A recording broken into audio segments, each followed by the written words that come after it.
Hello, everyone. Time again for another episode of the Brockton Bay Chronicles. My name's Keith.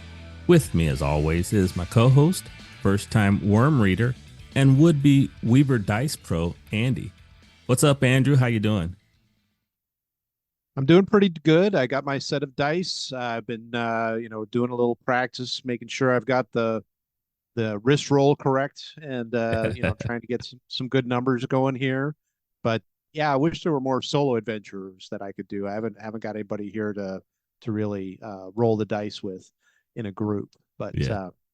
today we'll be reviewing Arc 23 Drone. And as far as new business, we do have some questions and comments. Oh, but we will share those in the next episode, because this episode, joining us all the way from Australia, is author, worm fan, and host of Stories Across Borders podcast, Daniel Radford. Welcome, Daniel. Hello, I'm here too today. Glad to be here. We really appreciate you joining us, Daniel. And thanks for having us on your podcast. Why don't you take a moment, Daniel, and tell us about Stories Across Borders so our listeners know what you're all about? Yeah, sure thing. To keep it fairly short, Stories Across Borders is basically it's a podcast about storytelling. It's about the stories we tell and why and how we tell them. I run it primarily with a friend of mine. We break down into sort of themed cycles where we'll go through more general discussions of a theme and then break that down into more individual mental blank, more individual episodes based on specific media, usually culminating in he will read a story of mine and we'll discuss that. Excellent. Tell us about your introduction to Worm real briefly. Just give us an overview of your relationship to Wildbow's work. Yeah, so I was first introduced to Worm years ago now by a friend of mine who was like, "Hey, you should read this story." And I was a little skeptical because I was like, "Okay, another superhero story. Sure, I'll give it a look. I trust you. You've not done me wrong yet." And he kept his record clean because I got very into it very quickly.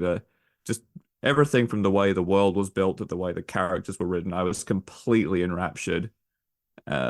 It is still to date one of my favorite stories, and I've also read some of his Wildbow's other work now. I've read Ward, the sequel to Worm, and earlier this year I finished Pact, which is completely different but also very good. So big fan of his work. Well, we're glad to have you here to discuss it with us. And as Andrew said, we don't have any questions or comments this time. Well, we do. We're just going to save them for our next episode because we've got our special guest with us. So that being said, we are going to dive right on into our review. And we're starting off Arc 23, Chapter 1. Weaver is in the big house, Andy. This is after she's turned herself in. They've had that press conference to which she came out and admitted to having helped in the demise of Alexandria. If you recall, they threw in Alexandria under the bus. She's in the big house and she gets a visit from Defiant, and Defiant is going to take her on a field trip. Yeah, it's good to see that she's getting by okay in prison garb, and sounds like she's been doing plenty of reading and everything. There's some kind of framework set up so that she will be let out on these field trips, as you called it, and there'll be some kind of evaluation going on to see how legit it is that she's decided to turn away from the dark side, so to speak. And she's been reading a lot in there and apparently been trying to do a little bit of extermination, if you will, to try to clean up the environment a little bit. But the warden isn't too happy about that. Daniel, did you have any thoughts about the warden? I liked her. I don't know what it is about Wildbow and some of these characters that seem to flash on the stage briefly, and they're very impressive if you ask me. I mean, this warden here, I think back to Andy, if you recall, the doctor, that elderly doctor lady in the mannequin arc. We thought she was going to be someone who was going to help Skitter out, but mannequin slit her throat. That lady who was the sheriff in Oh the yeah. arc where Defiant and Dragon first went after the Slaughterhouse Nine. So that's one of the things I like about some of these short scene characters there, Daniel. Any comments on those? Any thoughts on people like that? Yeah. So one of the things that I think that Wildbow is particularly very good at is the way he writes his characters. And that does extend to these more minor bit characters Bit character, because yeah. Hmm. they you don't want to be boring. You want them to like feel like they have a place in the scene. They're not just there to move the plot along. So he makes a point of giving them distinct personalities and making them feel like people because that's what makes you connect to characters. They have to feel like people, not necessarily real people, but people. Yeah. And And with the then warden, go ahead. Go ahead. I'm sorry. I was just saying with the warden, I mean you instantly she commands a kind of respect and presence. She's a she's quite old and she's bone thin and she's still managing to run this place like clockwork, this prison which has not just ordinary run-of-the-mill criminals in it, but some of them have superpowers as well on top of that. And you can sort of tell that she's earned her place there because of the way she's described, because she, as a non-powered person, has this authority and control Hmm. there and is very willing to display it. Which, to be fair, she probably has to, but you can infer a lot about the kind of history and kind of person she is based on that short scene, which is very cool. Yeah, and she comes across as no nonsense. Again, just kind of one of those characters, as Daniel says, a bit character who makes their presence felt to the point where she causes Defiant to shrink back just a little bit. Which is something. Yes, yes. Andy, she puts the law down, even regarding Taylor and her attempt to help exterminate or keep the prison clean. I think that was something that was needed to be said to Miss Hebert. Yeah, and I think the point is well stated that the warden sees that this is a benefit, but she wants to make sure these rules are ironclad and Mm-hmm. followed to the letter. Otherwise, she's very much at risk of losing control of this situation. And so Taylor comes up with some ideas. The warden's like, no, those all have flaws, so that's not going to work. And I get where you're coming from, but yeah, no, I can't tolerate that. Yeah. But interesting interaction, and I agree. I like these bit characters a lot. I think they all are extremely well written. So the purpose of Defiant coming and grabbing Taylor Weaver is to take her to meet the protectorate leaders and the ward captains. And I believe this takes place over in New York. And she meets the new members, the new leaders in Chevalier's hopefully shinier, better, nicer, cleaner Not being run by a protectorate. cauldron. Yeah, yeah, free of Cauldron's influence, and do find out later on that they are They're auditing working on it, tapes. yeah. Yeah, they're working on it. So she goes and she meets with a bunch of new leaders. Let's see here. No, I can't ask you that question. That's going to come up next week. Were you, Andy? Were you surprised that Skitter was able to keep her mouth shut when necessary? I mean, she's been a leader, she's been a villain, but yet she had to humble herself a little bit in this meeting. She pull it off okay. I think she did a good job. Yeah, it's she she must have thought about this a lot before she took the step of surrendering. So Mm-hmm. she knew there was going to be a huge shift in what her role was, if there was a role at all. She knew that she would have to toe the line, keep her mouth shut, as you said, try to go along with things. Obviously, internally, there's a lot of struggle with that if she Mm-hmm. sees things that she doesn't agree with or feels are not being handled very well. And in some cases, I have to agree with her. But as we'll see later, the protectorate is really rocking and reeling from these revelations, and it's shaken to the core. As you said, we'll hear about how they're trying to track people down, make sure people aren't cauldron operatives. There all sorts of stuff going on. Everybody's reevaluating where they are the same way that Flechette did. Yeah. It's just a huge rug pull for everybody, and they're just kind of like, all right, well, I gotta. It's like what goes on in the tech industry, right? I better dust off my resume and start Mm-hmm. looking through LinkedIn again, because I don't know what's going on here anymore. I But don't yeah, want I to think Weaver go does ahead, a good finish. job. Mm-hmm. Okay. I mean, Go ahead, Daniel, please. oh yeah, no worries. I was just going to say that it's understandable that there's like that a lot of these heroes are very tense around her. I mean, even if we exclude the fact that she killed Alexandria, which Yeah. most people thought was impossible, Mm-hmm. uh, in a just horrific way, they lay it out pretty honest with her. It's not the first time that they've had villains become heroes. We know this. They try and keep it on the sly, but we know that it happens as an audience. And I think in universe, people kind of know a little bit too. But it's the first time they've had such a public, successful, powerful villain do this, especially, and it's one who is known to pull stunts, Right. like casually walking into the PRT office and things like that. So Hmm. I then I don't think they're necessarily unreasonable towards Taylor, but it's very easy from her perspective to feel like she is being victimized because we've had her in very similar positions where she has been the victim. Mm-hmm. Mm-hmm. Situations like way back in her principal's office and things like that. So it's understandable to see why she feels the way that she does, which I appreciate that we stick to that sort of that core of her character here. Right. But objectively, I find it hard to blame even, guys who are a bit of a, unpleasant like Jouster. Yeah. He's got Um, no he's got no love for her. yeah. Andy, I And want to oh, I go was ahead, like, Daniel. I was like, there's some other stuff that is kind of related to this, but I think it might be better to do that all of that together when we get toward like the end of the arc. So I'll leave that for now. Okay, sounds good. And I wanted to ask you how you felt about Clock Blocker standing up for Taylor.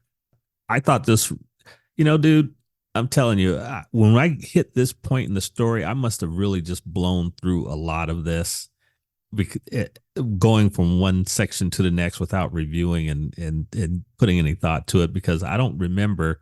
I remember Clock Blocker standing up for Skitter here, but I don't remember being this impressed as I am now on this second read. I liked it. I mean, Clock Blocker has come around quite a bit Mm-hmm. through the course of the story, and ever since the Echidna portion, he's, I think, been a closet fan, or at least had a grudging respect for Skitter slash Weaver, and I think he's that's led him to pay more attention to, rather than just kind of have a knee-jerk reaction. Oh, it's another villain doing all these horrible things. He's actually taken time, it seems, to evaluate all the stuff that's gone on with her, as far as is known, and maybe sees her in a different light now. Yeah. So I think it's, again, in character for him to stick up for her. And it's not that he's waving a big Weaver's the best sign or anything, but at least he's trying to keep people like Jouster in line a little bit and say, hold on a minute, don't Let's be a give it a total jerk. serious evaluation. Let's consider what she could bring to the table. Exactly. He doesn't necessarily like her, but he's one of the few people in that room who has had actual conversations with her about Mm. why she does what she does. And I think he understands where she's coming from. Yeah. He gets it. He doesn't agree with it, and then they're probably never going to be the best of friends. But he respects why she made the choices she did, respects what she brings to the table, and as he makes the point of saying, is very happy to have her on his side for once. Yeah. Mouthful of bugs to do that to you. So as we're moving further into the chapter, Weaver gets sent out with Jouster's team to go take care of the adepts. And I guess they're a group that is poaching members from the wards and from the protectorate itself.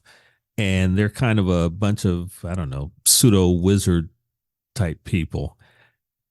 How do you describe the fact that Weaver takes them out with butterflies?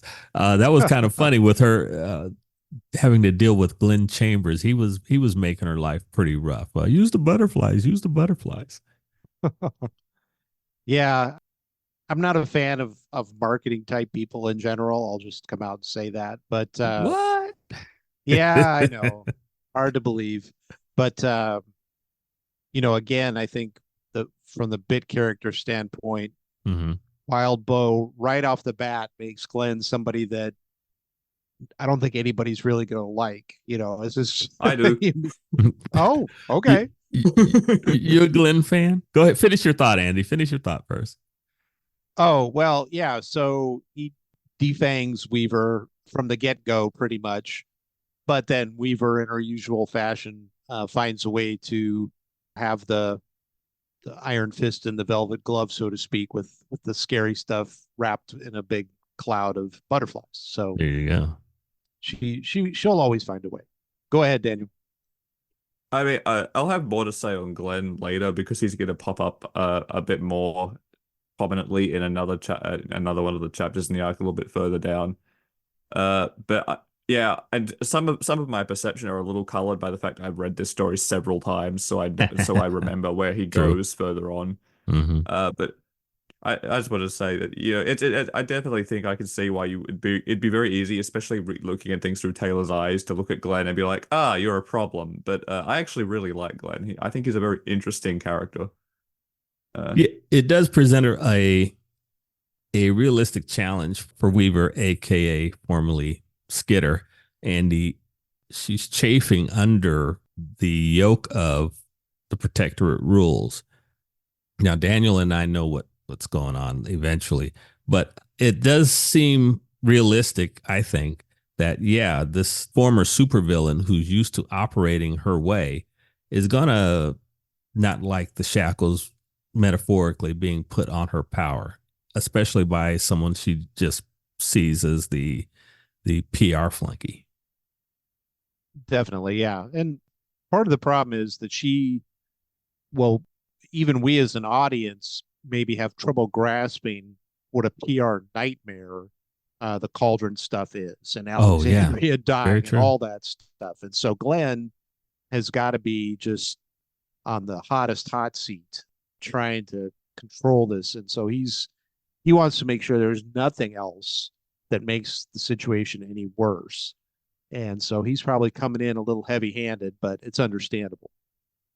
Heavy-handed is kind of his whole shtick, as far as mythology goes. But in fairness as well, like even beyond the whole Alexandria Cauldron situation, he's got a very difficult job because he's Mm, constantly got to keep the entire protectorate on this balancing act Mm-hmm. of you need to convey that you are strong and powerful and that you can protect people, but at the same time that you are safe and that all of you, incredibly dangerous, inherently dangerous individuals are not a problem for regular people. So he's mm, he's constantly has to juggle that very fine balance. It's not just about marketability. That plays a very big part into what he's doing, Yeah. but it's not about profit. He's not it's it's not like the people I pay to do my SEO for me because I'm bad at it. It's he has a much more important integral role that is especially these earlier introductions of into his character. It's so easy to miss Mm-hmm. how central what he does is to the entire PIT and protectorate identity. And if I can piggyback that on that even more, he's also having to deal with people who have pretty big egos because they're superpowered. Yeah. So, like Oh, Clock for Blocker sure. points out that he got in trouble because he announced his name and Glenn didn't okay at first, and so he, got plenty of sessions with Glenn on how Right. to Right. how to behave. But you can't have people and they're going to be like, hey, look at me. I've got all these powers. I should be able to do stuff. And Glenn's got to try to rein him in on top of all his other work. That's true. So let's move on down into the battle itself. Skitter, pardon me. See there? I mean, you spend 19 arcs calling her Skitter. Don't worry, she's not sure who Yeah, she is yet either. yeah, true. So Weaver realizes pretty early on that Jouster is trying to keep her out of the limelight, but she ends up doing what she does and making a difference, even with just butterflies. Now, Andy, of course, you know my thing about the whole cockroach thing. Oh So God. I was creeped out, bro. I was not having the cockroaches down the throat thing and Oh It's man. unpleasant. Just I'm not even like I don't have a lot of problems with bugs. It comes in handy when you live in Australia, that. But oh, Andy, what do you think? Yeah. Well, yeah. I mean, just to give everybody a little background, Keith and I roomed together in college for a while in some very low budget off campus apartments. And they were blocks of 4 apartments. Yeah, And basically, the landlord would bring the roach bombs into one. It would move into the next one over. Then he'd bomb that one. Then it'd move into the next one over, bomb. Then it'd move into yours. yeah. And so, oh, about the roaches would just move. pretty much, yeah, they didn't Do them die. all They at just once. yeah, that's what he should have done. But no, I think they were too cheap for that. Yeah, so about every 3 or 4 months, we'd get this nice Hmm. migration. Yeah. But So yeah, and once you've had one crawling on your hand unexpectedly or something, then yeah, it's easy to be pretty creeped out by him. she uses that effectively to overcome the effect of this. What was it? Her name, 13th Hour. This person who I'm guessing, I should have looked it up. I'm guessing she's some kind of a Trump cape. I don't know that for sure. But Um, go ahead. I I was just thinking as far as like her classification, Hmm. it's probably some kind of like weird shaker stranger kind of thing because she's Mm. not like she's not doing a clock blocker and like putting you in a time loop or anything necessarily. She seems to be like generating more of an aura that Hmm. changes your perception of time. She's messing with your head, not she's not actually doing anything physically to you. So I think it's kind of in that. I suppose Trump maybe, but Trump's more about like people who interact with powers, and she's messing with That's anyone. true. Okay. Yeah, see, I need Tony for that. As I mentioned before, Daniel, my stepson is kind of our go-to worm expert. But Andy, you pretty happy with the way that she took down these guys? So as she realized the situation, she then figured out which particular teammates to bring out of this effect in order to help the unit succeed. Yeah, she as usual worked with the resources that she had, as disgusting it might have been, and Hmm. as pleasant it was for people. We had that typical thing where the villains were a little bit too cocky and thought that all things were under control, and didn't count on the Weaver effect and her coming up with strategies from weird directions to be able to turn the tide. Yeah. So as we're moving toward the end of the chapter, after them having successfully taken down the adepts, Defiance got Weaver back at the jail. The warden, of course, is a little irritated that she got into combat a little bit and got injured. She has, to her credit, come up with a way for Taylor to use her power, and she got a bug zapper. And Hmm. Daniel, that seemed to be a good compromise because I mean, she didn't want to have. There's a good point. Taylor does have a history of making her bugs into chemical weapons, Yeah, so the bug zapper was a good compromise. like I said earlier, the warden is a tough lady, but she's not unreasonable nor unfair, I think. Hmm. I think she's hard as nails in a world where she has to be, and I respect it. And then Andy Taylor immediately goes about keeping spiders on hand and breaking the rules Immediately, five seconds later. it Yeah. immediately subverts the respect anyway. But Yeah, Taylor got to be Taylor. Can't Exactly. can't bang on her too much about that. I mean, it's more her, right? Mhm. She feels more like herself when she's pushing back against bureaucracy and Mm. authority. Yeah, that's So that's the even if it's character. not, even if it's not necessarily the best move from like a social standpoint, if she gets found out, it's it seems to be good for her sense of self and her mental health, which is given that she's in a very shaky period of her life right now, it's understandable that she's going to be trying to cling to anything that feels like her when she's actively throwing away parts of her identity. Yeah, fair to say. Definitely, yeah. And so that moves us on into chapter 2. Andy, there was a lot going on in this one. Um, I'm not necessarily going to worry about trying to stay on the path as far as the story goes, from point to point. But there were some of the highlights of this thing. I think I missed my first time through the importance of this pretender character, the the fight with Bambina and her flunkies. I sent you the tags, the chapter tags. Did you read them this time? A little bit, yeah. Okay. I didn't. Oh, I didn't. Those I didn't send. I didn't send those to you, Daniel. I've tried to make it a habit to start sending Andy the character tags because he doesn't read past when he's on the website, Wildbow's website. He doesn't read past the text in order to avoid spoilers in the comments section. So I've tried to help out by sending him the character tags. Andy, what was your thoughts on this whole situation? I'm going to be pretty broad here there, but Taylor's on assignment to Las Vegas as part of her evaluations, and this whole thing goes kind of bad. Yeah, there were a number of interesting things in this chapter, I think. I liked the way Wildbow kind of contrasted what things were like in Vegas. Mm-hmm. That you and it makes sense, I mean, even with normal humans, you get people there who have outstanding math skills or outstanding charisma or what have you, trying to game the system. And so you've got kind of folks that are there with their parahuman skills, their superhuman skills, trying to game the system. But then the protectorate folks are more almost have to be criminally minded, almost like Right. cybersecurity people. You've got to be, a white hat hacker to try to catch the black hat hacker. So it's an interesting description of the dynamics there in Las Vegas. So I thought that was cool.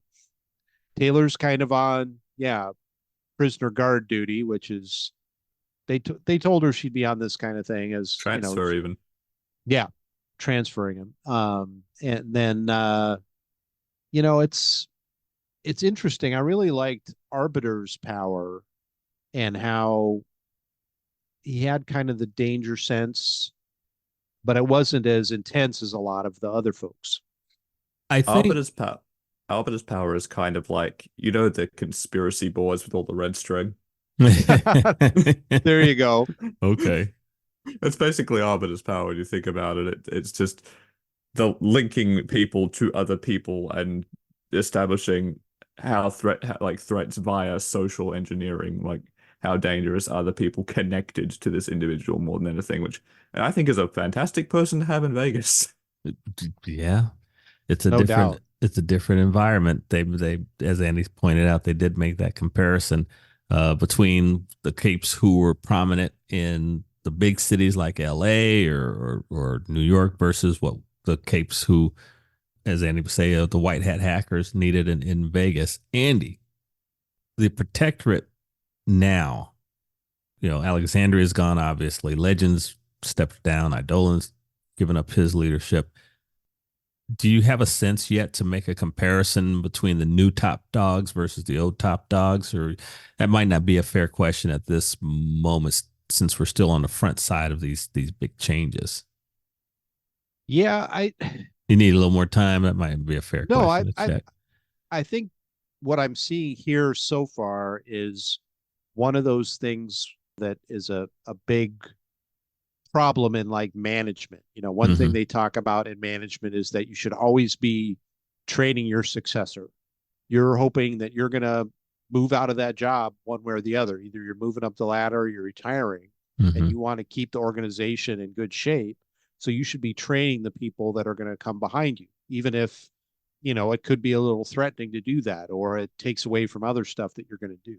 And I think what I'm seeing here, at least, is that the top echelon were such heavy hitters, such superstars, that they don't, I don't think they really prepared people. Nobody Mm. was prepared really to succeed them. And it happened really abruptly, which is a hard thing to handle anyway. But it just seems like these folks are not as prepared as they should be. There was kind of a gap there. The transition was abrupt, but it should have gone a little smoother, I think, that I'm reading. Daniel, do you think Wildbow does a good job portraying that chaos that you would expect, given the abrupt nature, as Andy noted, the turnover of between the upper echelon people, and now the fact that they are trying to decauldron the entire protectorate? Wildbow does a good job portraying all that chaos. Oh, yeah, for sure. I mean, and you nailed it. Like, I've never been in a management position myself.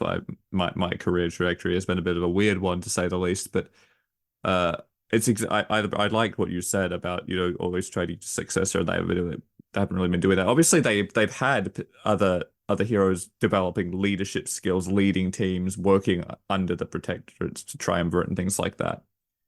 But from the very first few chapters. Yeah, the very first few chapters, Wildbow was consistently showing us over and over again how integral the triumvirate were to the protectorate, not just, both to its image. Sorry, Glenn, you've got a hard job ahead. But not just to its image, but to how it functioned. And we know now that that was largely by design. Mm-hmm.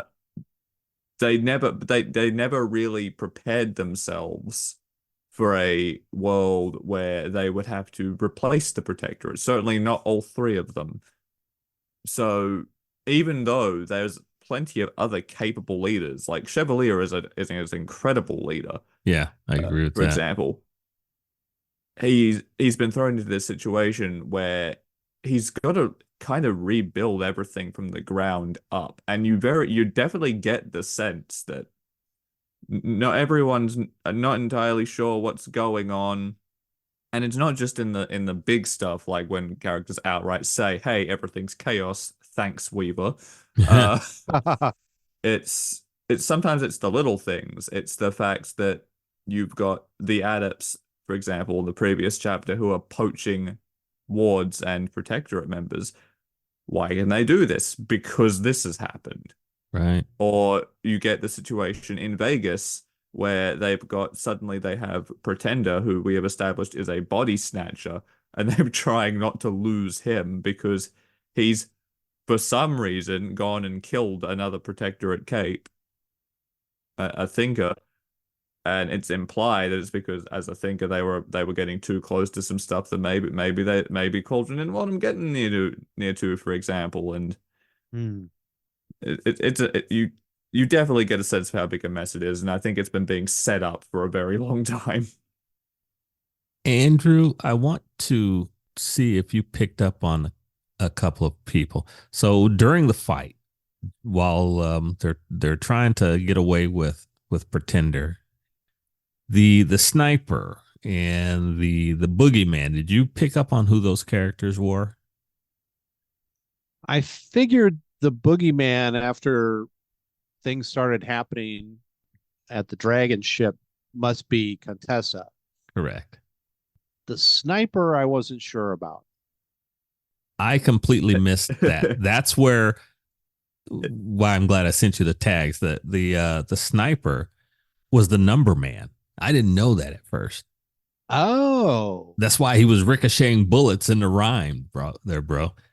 Gotcha. That makes sense. I would say, have we seen him in action previously yet? Because I didn't go back and reread the whole story for this. I just read this arc to refresh my memory, so I'm a little loosened. Have we seen him at work previously, or is this the first time? This is the first time. Wait, well, let me think about that. Let me restate that. This is the first time we've seen him in the field. We did see him in this flashback where, or at Cauldron, right, Andy? So Right. the flashback to him and Jack Slash was they had just taken out their But leader, I guess. we've had his interlude. Right. We've had his Right. interlude Okay. where he kept one of the Case 53 people from escaping Yes. Okay. Cauldron. Cool. But this That is means the I can. That means I get to say that the Number Man has one of my favorite powers in Worm. oh yeah. Yeah. No. I love that he's just weaponized math and just it's hilarious. Like it's if you told someone one of the scariest guys in Worm was the guy who was just really good at math, no one would Mhm. no everyone would look at you like what? And then you see like the way it actually works, That's and true. it's basically just having mini Contessa. And we established in this chapter that she's thinker, don't worry about the number, just run. So Yeah. Right. Yeah. and and that's one of the things that I really like about the powers in Worm in general, right? And that I think Vegas kind of gets right that the rest of the world hasn't really caught up to yet, is that it's not the people like Alexandria and Legend and Eidolon who can theoretically level cities are, are scary and they're powerful. But a lot of the really dangerous people in Worm are the people with subtle stuff going on. It is the thinkers and the strangers Right. and the tinkers and Taylor Yeah. Yeah. who represent like the real true threats. Hmm. It's because they're the ones who will set off chain reactions that'll get you like 20 years down the line, like a certain winged individual tends to do, or Yes. Yes. and I And think that's the coolest thing. I love that. so as we're moving toward the end of this thing, Bambina and her crew come and take down the dragon ship, the Kolshadra, I believe that's how you say it. The Number Man and Contessa break Pretender out. He's made a deal with the devil of some kind. And Andy, the Vegas team just drops their 2 minute notice and says, "We're out." And Chevalier says, "Don't chase them. We'll try to parlay with them in the future." The new protectorate is obviously struggling. Oh yeah, it's unraveling as we watch. I just can't imagine how the emotions must have whipsawed there when you feel like, hey, all right, the cavalry's arrived. Mm-hmm. We've got backup, and then they just sit on top of the wall and they're like, yeah, see ya, bye. I mean, they hired Bambina's group. They're pretty Right. explicit about that in the story. So you simultaneously have Contessa and Numberman there on behalf of Cauldron trying to nab Pretender because he's useful. Uh, and then you've got the Vegas Capes who have hired these mercenaries to also try and get Pretender out. It's a mess. Pretender's a wanted man. Yeah. Everyone wants the body snatcher because you don't want him not on your side because he's a body snatcher. Right. Andy, that seems to be a pretty big get. Thinking about what Daniel just said, that seems to be a pretty big get for Cauldron grabbing Pretender. Definitely. Yeah. And as the story's evolved, Cauldron has gone from, oh, here's a few poor individuals who have kind of gotten a bad mixture, a bad potion, Mm-hmm. to then, all right, there are some people who are getting good stuff from it, to now, is Cauldron in charge of everything? I'm starting to go full tinfoil hat here and just thinking that, oh, well, You know they what? just, Might be time in the near future for me to have you do a prediction on what Cauldron's all about. We're going to be coming up on some important stuff in the near future. I'm going to kick that idea I around. I would love to hear your thoughts on what you think Cauldron is actually up to. It's obviously it's Andy's thoughts on Cauldron has evolved over the story, but if not arc 24, maybe going into arc 25, their brother. We'll have to talk about that. Okay. So now we're going to move on into chapter 23. You know, Daniel, looks like Taylor's about had it with Glenn, and she goes to confront him and let him have what for. Oh God, I love Glenn. Glenn is one of these very cool characters who has no powers. He's not even in good shape. He's described as being straight up obese, and Mm-hmm. yet he takes no crap from the superheroes, the people with the powers. And that automatically makes me like him a little bit. Weaver doesn't, No. Andy, but go ahead. I'm sorry, yeah. Daniel. Go ahead. Go ahead.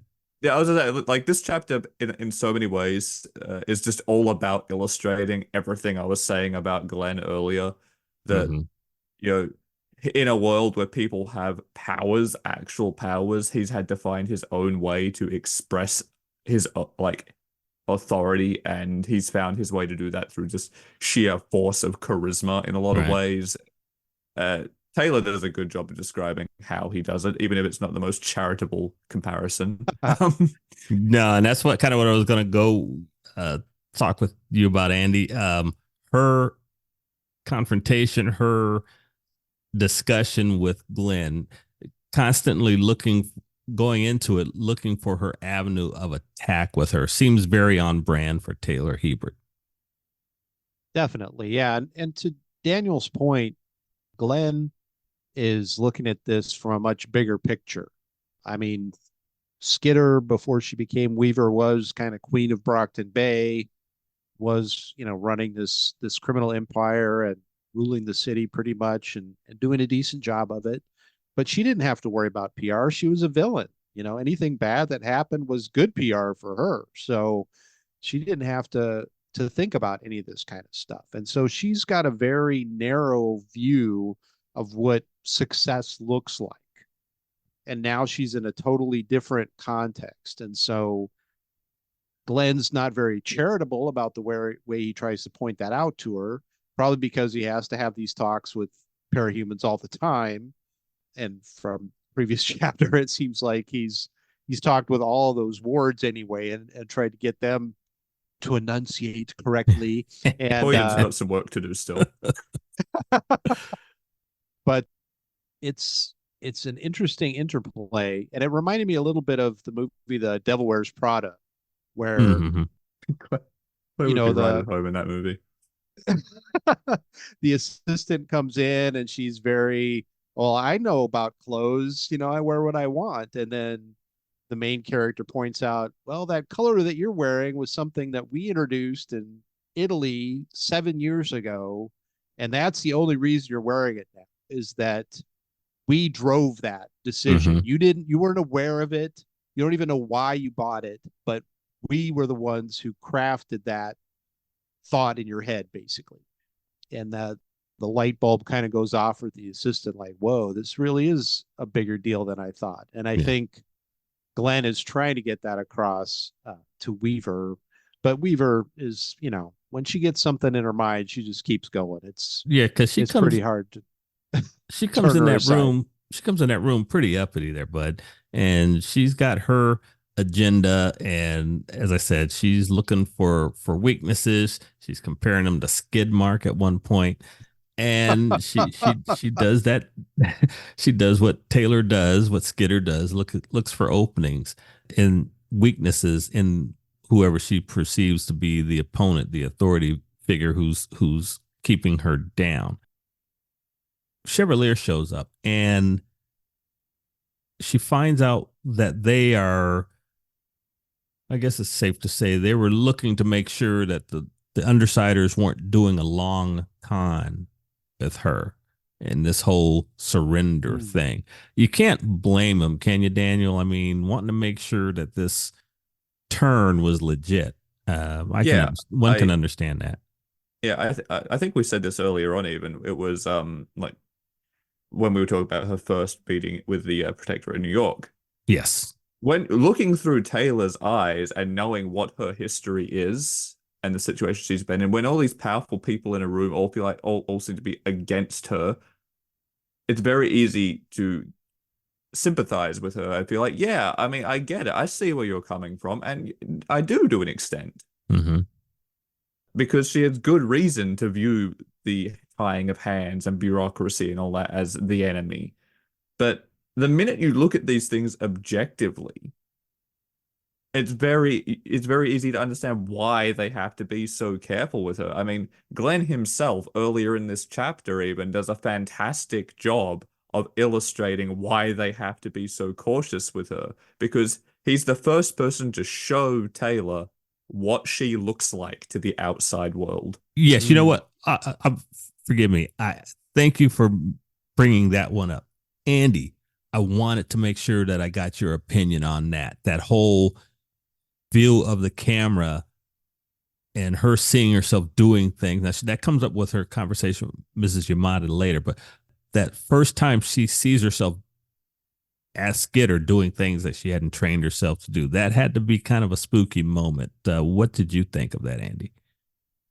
I really loved this section, and it kind of, I would say, leapt off the page, but for me, I'm looking at it on a screen. But in the midst of this kind of little bit of power struggle with the marketing man and administration in general, and hey, how can I be me if you're going to force me to use butterflies, that kind of thing. All of a sudden, Taylor gets this insight into, wow, there's stuff happening that I'm not controlling. Right. This goes beyond just her swarm making silk cords when she's unconscious or had a concussion or whatever. This is, what do you think, Andy? Is this the line between her and her passenger being blurred a little? Or is that interface becoming more mature, or is this something more? At this moment, what do you think? I'm thinking it's that interface that we've talked about. Yeah, the idea that at first, when the brain is used to input in a certain thing, bifocal vision, two ears, that kind of thing, sense of touch from only limited ability to sense like air currents and that thing, to all of a sudden all this input coming in. And then her brain slowly working around to be able to process that to where she could maybe not see perfectly all the time, but she could hear. She could speak through the sounds of her swarm. And so I think it's gotten to the point now where they're, almost an extension of herself. And I found it very creepy when it talked about her turning to look at the camera and all the bugs turning at the same time. It was like, whoa, that would be freaky. It's like, I think it's some of those chapters that no one when they're talking about their favorite chapter in Worm is ever going to mention this chapter. But it deserves a lot of credit for despite being fairly short especially by Wildbow standards, it does so much with that time. It's the first. It catalyzes so much of what Taylor does going forward, and it's that first time she gets to. It raises the questions about the passenger and identity. It shows her what she looks like to the outside world, and it recontextualizes a lot. It shows us the world as Glenn has to see it, the balancing act that I was talking about earlier, because as we learn early on, image and reputation is everything to a cape. It is your weapon, it is your armor, it is your identity. So and Taylor spent she spent a lot of this story, Daniel. She spent a lot of this story in her villain guise trying to portray that, trying to burnish that armor, as you metaphorically state. Yeah. How often has she talked about, I need to project such and such to my enemies or to those around me, to the point I think I'd even to her friends. Yeah. To an extent. Yeah. Because as a villain, you have to convey that you are a threat all the time, that you are powerful and untouchable, basically, because otherwise you're screwed. Yeah. She's coming from a world where she has to focus on I am a danger, and has now got to completely handle this from the opposite side to portray, yes, I'm powerful, but I am safe. Yeah. Mm. I want to read this one section here. This is when Chevalier and Defiant arrive in Glenn's office, and they were talking about how long is she going to have to deal with these shackles, and Chevalier, I believe it says, until you turn of age, and Taylor says, until I turn 18, I said, feeling a little hollow. Chevalier approached. You murdered 2 people, 3 going by your admission while in custody, 2 PRT directors, 1 major hero. When Dragon and Defiant suggested we bring you on board, we were divided. It was Glenn who offered the compromise that we ultimately agreed to. This compromise. So, Andy, this kind of reshapes Taylor's impression of Glenn, rightfully so. Definitely, yeah. My initial take was Glenn is the consummate marketing artist and he just wants the biggest challenge of his career kind of thing. And it's all self-serving on his part. But I think that's unfair to Glenn. And I think he sees that there's a lot of potential there and that, this is something that will be a long-term benefit to the PRT and to the whole capes in control kind of, or capes policing the world methodology. But yeah, it's got to be tough. I mean, I can, even as old as I am, still remember when I was 14 and being told I had to wait until I was 16 till I could get a driver's license. I'm like, 2 years? What? So I can imagine. And then, the thing that I always keep coming back to, sorry to be a broken record, listeners, but so much has been packed into such a short part of Taylor's life that it's really hard for her to shift down a gear and be patient. And Daniel Chevalier does make it clear that he does have an appreciation or a respect for Skitter, having seen her in the battle against Echidna. He understands what she brings to the table. So maybe it's kind of a minor salve on her pride, but at least she knows that they know she is legit and they're willing to work with her and oh yeah, she offers to make costumes for those guys. So there's some give and take at this moment between her and the big guns. Yeah. I mean, you don't think of Taylor having an ego very often, but success does breed arrogance, and she's been very successful. So I think it is good to have Chevalier come in here and say, no, you're misunderstanding. We're not underestimating you. It's quite the opposite. We've put you on a leash because we know exactly what you were capable of. And actually, more than that, we don't know everything you're capable of, and that's scarier. Yeah. And I think that shows how good at dealing with people Chevalier is, because he's very quickly identified some of the things he needs to touch on to get Taylor to sort of understand. I think Glenn did too. They both from different directions, but they've both seen where they need to point her focus and what they need to say to show her how they are seeing things, which I think it's very well handled, very well written. I like how it comes across because it says a lot about them as people, as characters as well. These very small interactions. Agreed. So Andy, she gets back to her cell. Defiant delivers her back to her cell, and she gets some fan mail.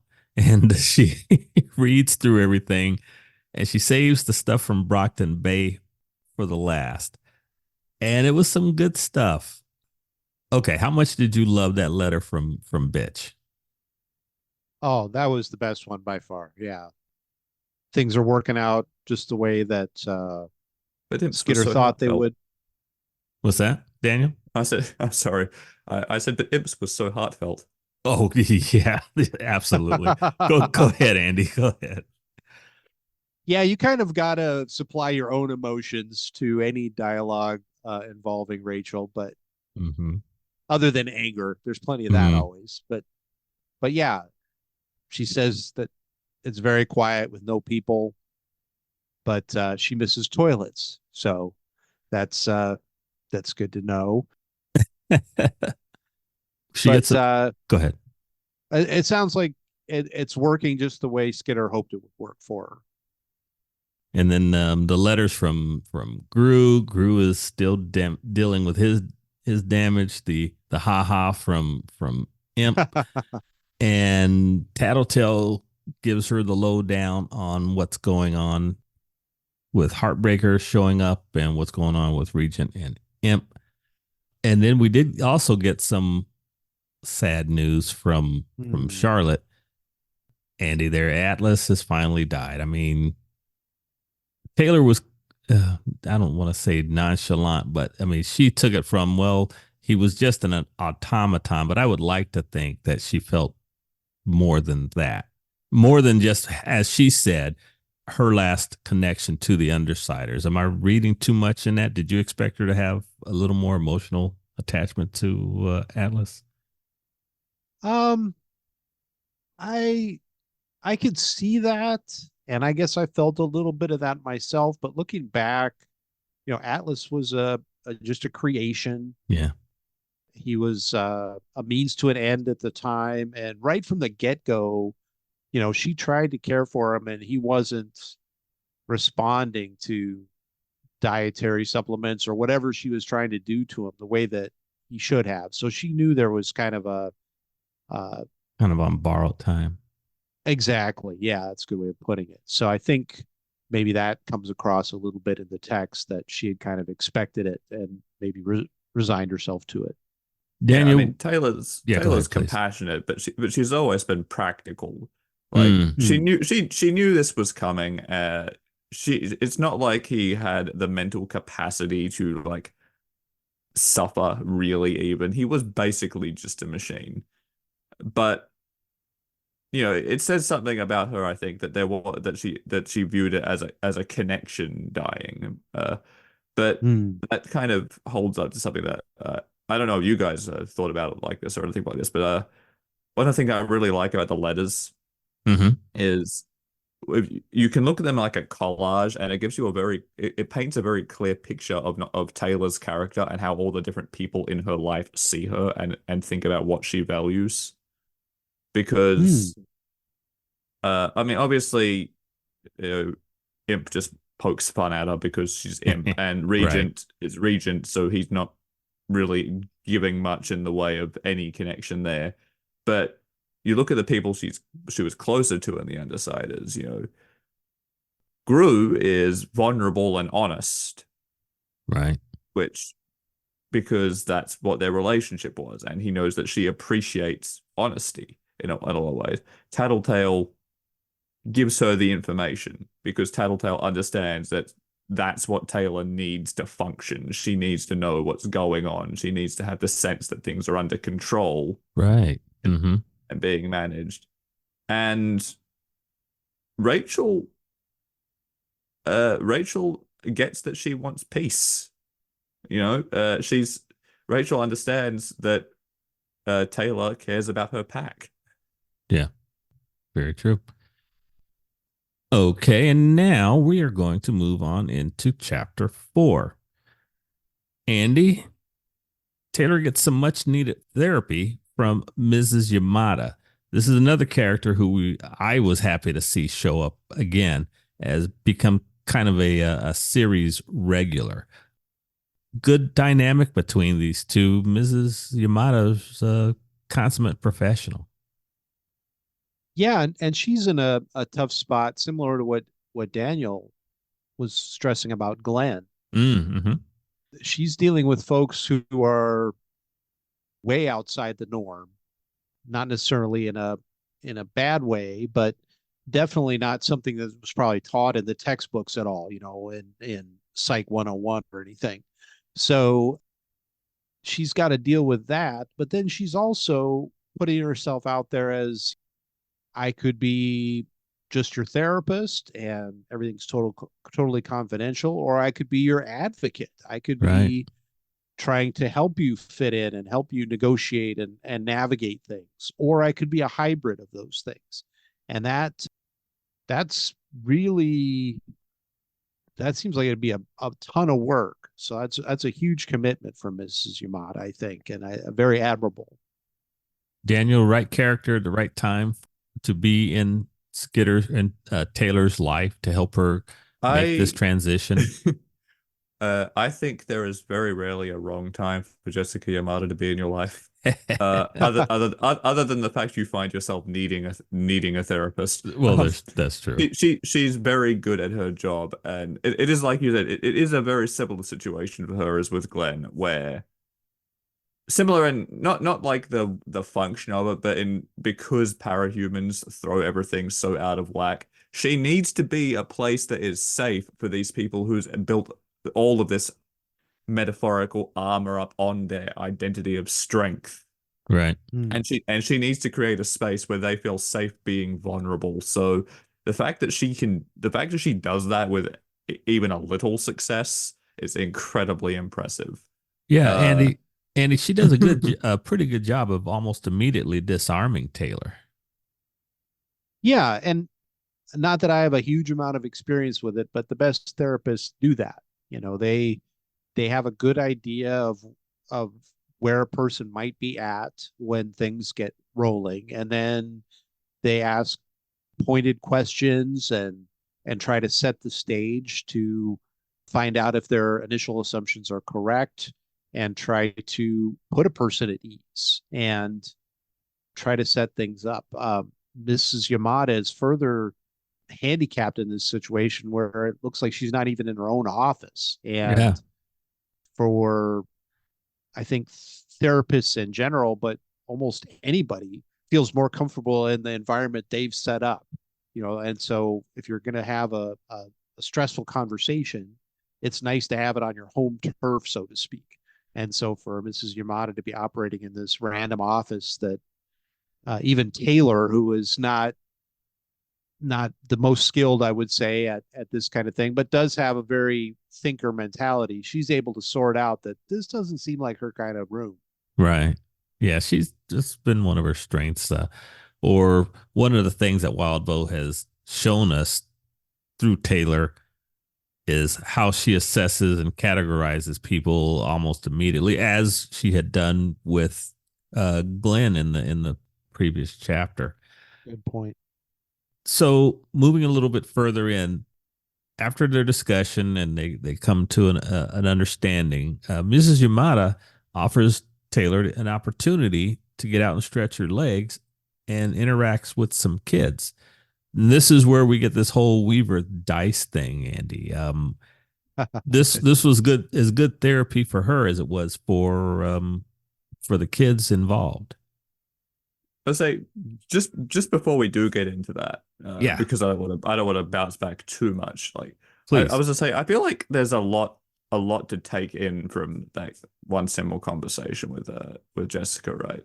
That kind of I think as a chapter, that little segment in the office as a part of the chapter does a really good job of highlighting a lot of important things that have come up in previous parts of Arc 23 and even before that. So stuff that we've already touched on, but this idea of Taylor versus bureaucracy is a very key focus. The idea of respect.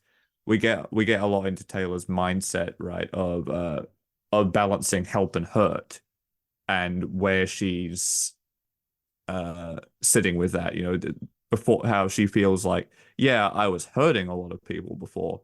But is that okay? Because I feel like I was helping more people than I hurt. Whilst here, I feel like I'm achieving very little. This idea that Taylor wants to always be achieving big things.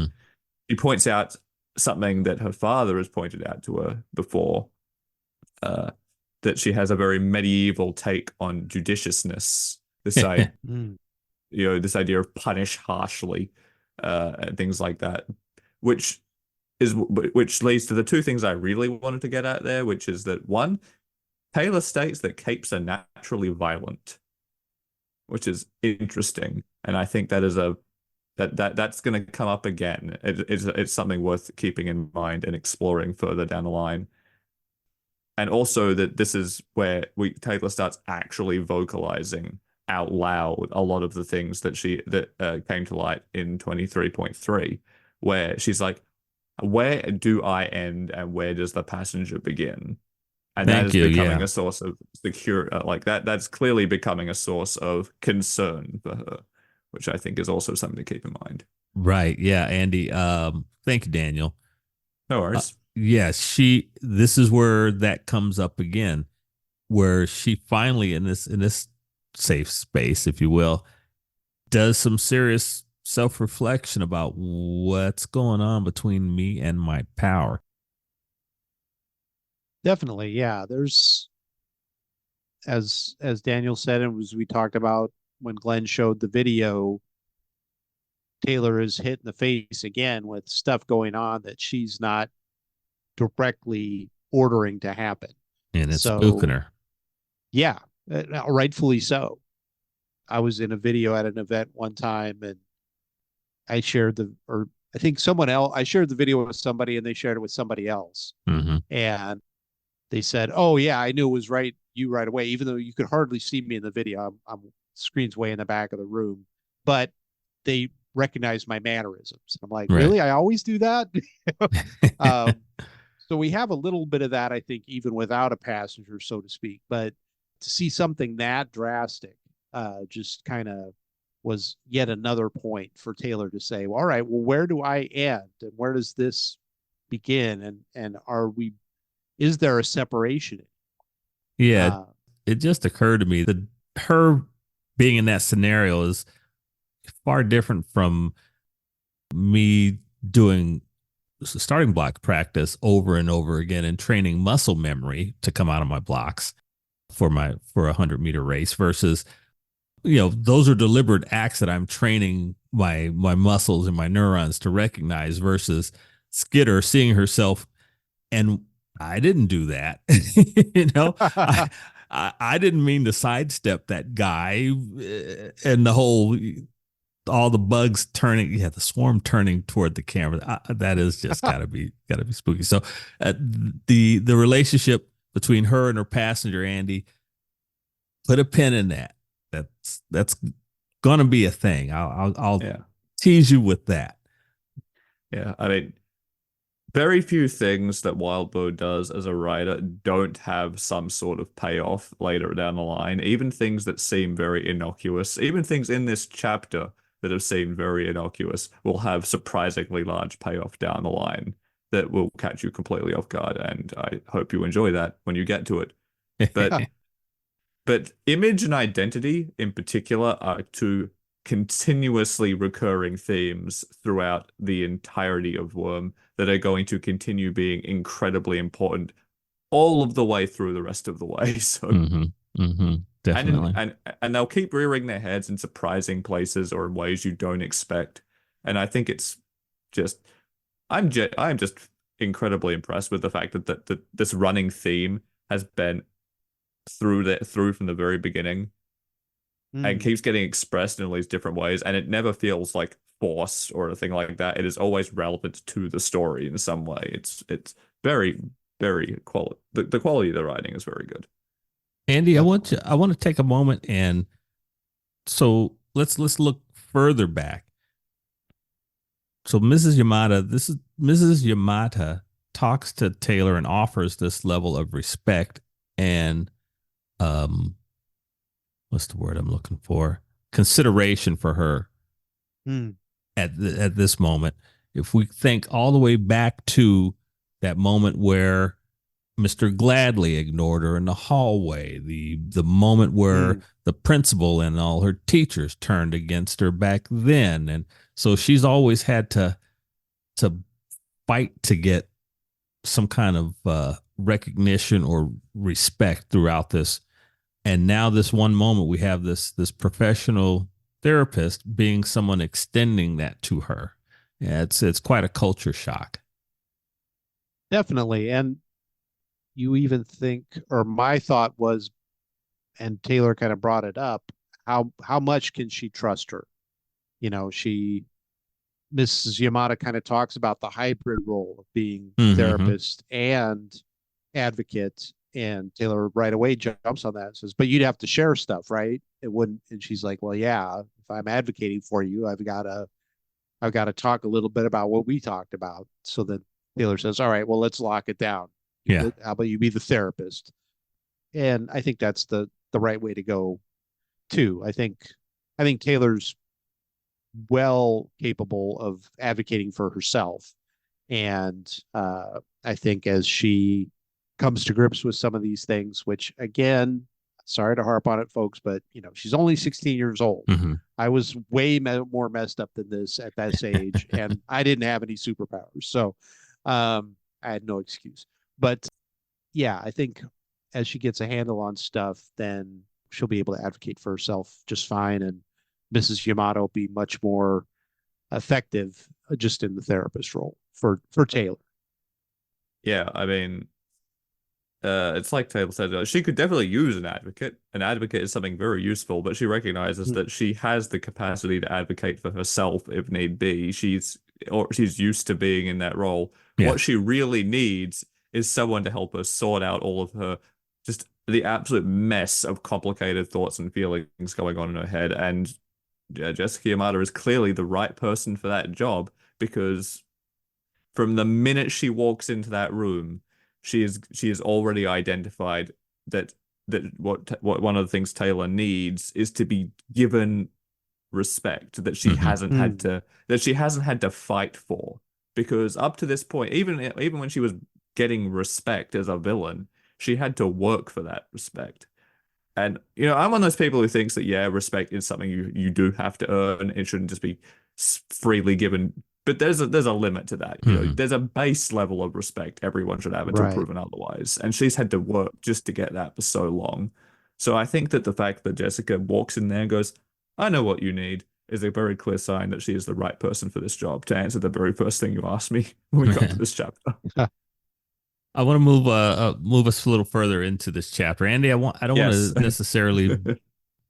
necessarily go through the specifics of the interaction between Weaver and the wards and these kids.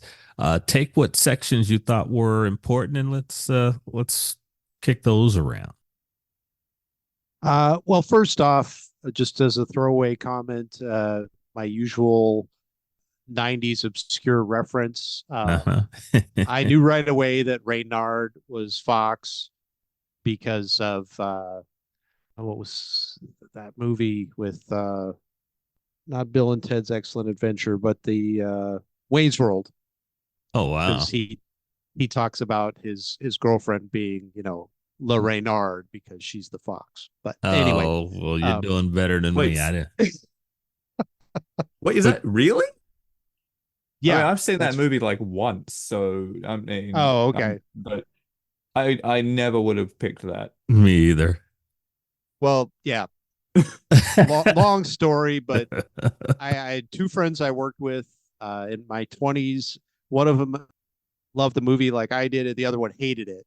So of course we had to buy it for the guy who hated it and the soundtrack, I think, and then make him watch it again because we just thought he didn't get it. So, but go ahead. So I've seen it. I've seen it a few times. But anyway, you would do that too. Of course we would. Go ahead, man. I'm sorry. So yeah, this is a great interaction. This is one of those where Taylor really shines because she recognizes the dynamics of the situation, that the middle schoolers really they've got a ton of energy. They've got a ton of questions. They're super excited that the wards are here, but the wards are just so outnumbered and they want to try to engage, but it's just, they're getting peppered by a million questions and it's really hard. And Taylor immediately comes up with a way to try to burn off some energy first, but then also to engage the folks that aren't buying. She was one of those people who was kind of rolling her eyes in the back when she was in middle school. So she brings all of her tools to the table on this one to really mix things there. And she gets everybody involved. She does rub folks the wrong way, though. Reynard is not too happy about her saying, hey, villain is cool. Yeah. Try drugs. Those kind of things. But she had a point. He comes around. He does. Eventually, she gets to the message. I mean, she even had, Mrs. Yamada, who's cool. She was like, "Yo, hang on a second, Hold on. where are we going with this?" But Daniel, it was effective. It was, I think, at one point it was the Weaver she wanted to be. I think somewhere in the text that says something along So those lines. yes, I think that does come up there, and I think that's yeah. I think this is another interaction that touches on a couple of important things. Hmm. Uh, Firstly, one that's very easy to fly over, I think, is that she still gets mildly annoyed over the fact that just by virtue of being the adult in the room, so to speak, Jessica is getting more Yeah. the de facto authority. Oh, Taylor. Just because that's her assigned role in society, and I mean, we've all been there, right? Hmm. Where we've been in a position where we've been young and talking to a person and been like, "Why are you in charge? I know like a million times more about this than you." Yeah, that Even happens. like even as adults, uh, we can find ourselves in that situation where we're talking to someone and we're just going, "Why do you have the authority in this room? You don't know what you're talking about." Mm. Um, so it's a very understandable frustration, but it does still speak to her character, like, and show where the room to grow still is and things like that. But I think what you nailed there is that this is who she wants to be. What she's trying to provide for these loner kids, and it, of course, is very important. We note that these are loner kids because Hmm. she ruminates that parahumans seem to be loners by nature, and maybe that's Mm. why they struggle so much as a community. That's important because that's another through theme that keeps coming back over and over again. But she's trying to be for them what she wishes people had been for her, which is respectful to an extent Yeah. and honest. She's trying to give these kids the truth. No red tape, no fancy bureaucracy, no bullshit. Just the honest to God truth Yeah. of what the world actually is. And it's like, and she acknowledges it. She's like, yeah. To quote her, drugs are fantastic until they're not, Right. basically. You know, if they didn't feel amazing, at least at first, people wouldn't do it. Yeah, and that's what freaks the capes out Yeah, initially, but to your point, she brings it around, and yeah. she ends up bringing And forth a pretty powerful message to the kids. Is like, yeah, it looks all good and until it's not. And I yeah, that walked away. I had all this fame as a villain. I was respected. I had all this cash money, but I gave it up because I ended up caring more for the people, and all this yeah. other stuff you could have just taken and tossed it in the trash. She gives them something that is always going to be more useful than, just say no. It's the Hmm. same deal. She gives them the tools to make an informed and educated decision themselves. Hmm. And Mm. in that case, that is showing that, yeah, being a villain is an option for you if you develop powers. And you can definitely use the rewards for that are theoretically astronomical. We're talking millions of dollars Yeah, if you're good at it. But the reality of it is, if you're a villain, everyone is your enemy. right. You're getting it from both sides. You're getting Yeah, it you're from both getting it. sides. It's not like all the villains are friends. It's not No. like a Saturday morning cartoon. No, all of the villains are also enemies. All of the heroes are your enemies. So you are basically alone unless you've maybe got a team you can trust, which not a lot of villains do. On top of that, and because of that situation, your safety is constantly at risk. Hmm. Mm. All of these things, and it's like by putting it in by showing it in this way, this idea of, yeah, you can do it, and it's up to you to decide if that risk is worth that, if that reward is worth all the risk. I didn't think it was. No. And that is a much more potent message than villain bad. because it's so much more complicated than that, especially in the world of Worm. I wanted to make sure before we moved on, Andy, was there any other portion of this that you wanted to touch on her efforts with the kids, or was there anything else you wanted to speak on that before I moved us on? No, just a couple quick things. One was that, yeah, I think what it boils down to is that even kids, if you do it right, they want to be spoken to as an adult. You know, they Mhm. want to have the all the information. Yeah, not just some glib mottos, you know, or not just don't run with scissors in the house. Well, Yeah. why shouldn't I run with scissors in the house? What can you tell me? What have you ever seen anybody fall and stab themselves with scissors? What is the percentage chance? Um, No one likes being talked down to. Right. exactly. Yeah, great way to synthesize that. And then the other thing was just the Weaver dice. Mhm. That's real. When It is a yeah, thing, Andy. that is I touched base with Tony, and he told me that Weaver Dice is there are people who he's met who know of Weaver Dice who haven't heard of Worm. whoa. Yeah, Oh, it's that's a surprising. it's a thing, or haven't read it anyway. Maybe that's the way he put it. But yeah, it's a big thing. Daniel, have you played Weaver Dice? So I've done a lot of like because I'm a massive geek. I've done a lot of TTRPG stuff, but I've not had the opportunity yet to do Weaver Dice. It's not finished as far as I can tell, Hmm. but it looks playable. I would love to give it a shot at some point. Hmm. Well, It looks uh, like a lot of fun. Andy, I'm betting that once we finish Worm, once you get through it, you'll probably want to check into that because that might be something you find interesting. Oh, Um, for sure. Yeah. Daniel, you're among friends with TTRPG geeking. So Keith and I go way back on that. oh yeah. So as the conversation between Weaver, the wards, and the kids is winding down, Andy, suddenly cell phones begin to ring, and it's bad news, very bad news. Yep. We've got an Endbringer event about to happen here. And it's How the final one of the three that you haven't seen yet. I'm sorry, Daniel. What were you gonna say? I was just saying, how quickly does the mood shift? Yes, completely. Did you feel that, Andy? Oh yeah. It to me it reminded me of when you know, we'd be in Flagstaff and it'd be a nice sunny day Oh yeah. and then all of a sudden the clouds would just roll in over the mountains and Hmm. temperature would drop like 30 degrees in 15 minutes and then it's snowing. And you're like, what just happened? Exactly. Yeah.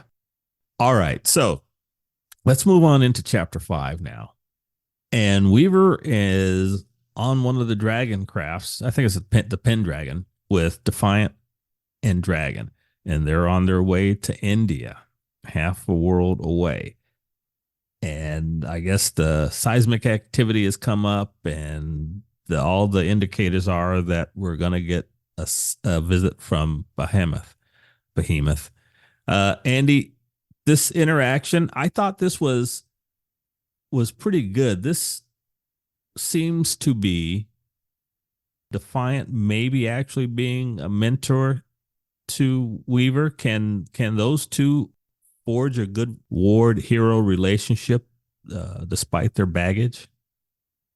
Well, you know, it's kind of interesting to see the internal changes Defiant is going through that kind of go along with the external changes. You know, you would almost I would have anticipated him to become more cold, more calculating, but he seems to be almost more empathetic. And yeah, I think they could get by the baggage. You know, Taylor's operated in kind of a gray area for the vast majority of the story, Mm-hmm. and I think that's finally overcome some of her naivete, and she's got to the point where she realizes that a lot of people do that, and they don't always, you know, make the right choices in that, and that's not necessarily a huge character flaw for that person. It could just be that they made a bad choice. And she seems like she's gotten better at extending a little grace to folks. Daniel, to add on to what Andy's saying, a theme that I keep coming back to is it appears we have the AI helping the man access his humanity, which is a little ironic. Yeah, you see, I couldn't remember if that had been revealed yet, so I wasn't Yes, going to say anything. at this point, Andy does know that Dragon is an AI. That's all he knows. Okay. I mean, there's still a little bit more to unpack there, but yeah, Yeah. that was a surprise when that reveal happened, huh? Yeah. I do love that as well. That even though we know, Taylor still has no idea. Correct. Um, it makes watching that interesting. But yeah, I mean, the relationship between Dragon and Defiant is very interesting to see that play out because in some ways she was the more human one, despite the fact that she's not a human, like in any sense of the word, and is sort of teaching him how to embrace emotions and feel, and they've developed a really nice relationship as a result. And you touched on something as well that I really like as well, that is kind of symbolic of that he, as he has physically become more machine whilst interacting with Dragon, he's mentally become a lot more of a person. And it's almost symbolic because the machine is showing him how to do this, showing him how to be a person. His body has evolved to become more machine as his brain has evolved to become more human, which is really cool.